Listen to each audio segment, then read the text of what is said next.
I want you to imagine a kid from a small farm village in the most rural parts of the Midwest. He grew up learning the basics: brush your teeth before bed, respect your elders, and how to cut down a Christmas tree. Growing up, he was one of the smartest kids in his grade school that he attended from 1st to 8th grade. He was well versed in all subjects, but never left the comfort of the class. He graduated valedictorian of his class and moved on to high school, where it was going to be a whole different world.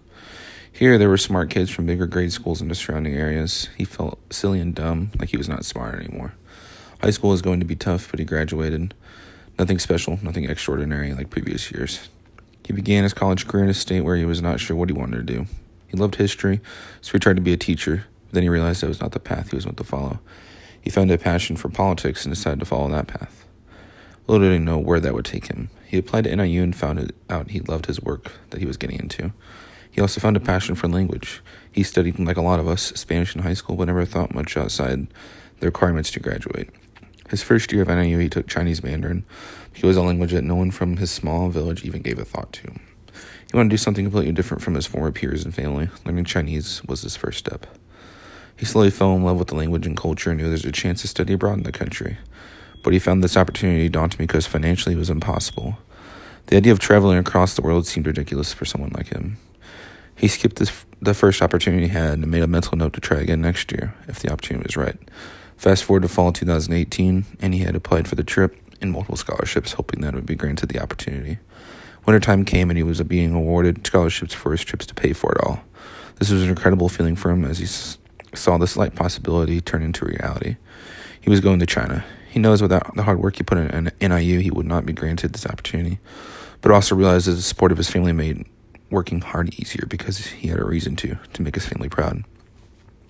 Fast forward to China, he studied with 7 other NIU students and created lifelong bonds and memories with them.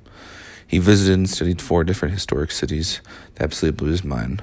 First, witnessing the culture firsthand was incredible because he was so used to simple rural life in the U.S., but China was different. The food was different, the smells, the way of life were all different. It was shocking yet exhilarating. Seeing Diaoyucheng in Chongqing was like seeing a fortress in Game of Thrones. It seemed fake and like he was living a dream, but he was there. He could touch 1,000-year-old stone walls and smell the ocean that so many people like Marco Polo crossed. It was amazing and mind-blowing all at once. Then he visited Xi'an, the ancient capital of China, saw items and pieces of architecture that were thousands of years old, and he was shocked. The most historic things he saw were in Washington, D.C., which only dates back a few hundred years. But in China, where it saw dynasty after dynasty, creating more and more history, it was endless. The history and time was never ending. The reason we use by Chinese history has to be divided up in so many different eras because it was so long. The Great Wall in China is the most incredible piece of history he has ever seen. He was at the mercy of a wall that has stood for centuries, one of the wonders of the world, and has seen armies clash year after year. This is where he knew he had done something right. His mother had passed away in early 2016, right before his departure to NIU, and he almost stayed home to be with his family. But his father told him that his mother wouldn't have wanted him to go because she saw so much potential in him, something he had lacked in his own vision of himself. Everything leading up to his trip he had done to his mother, all the hard work and dedication, was to show her that he was living up to the potential she saw in him. In his journey to China, he saw his current family, his fiancée, dog, cat, and rabbit, and realized this is what he was working for now. His family was now his motivation and the reason he worked so hard today.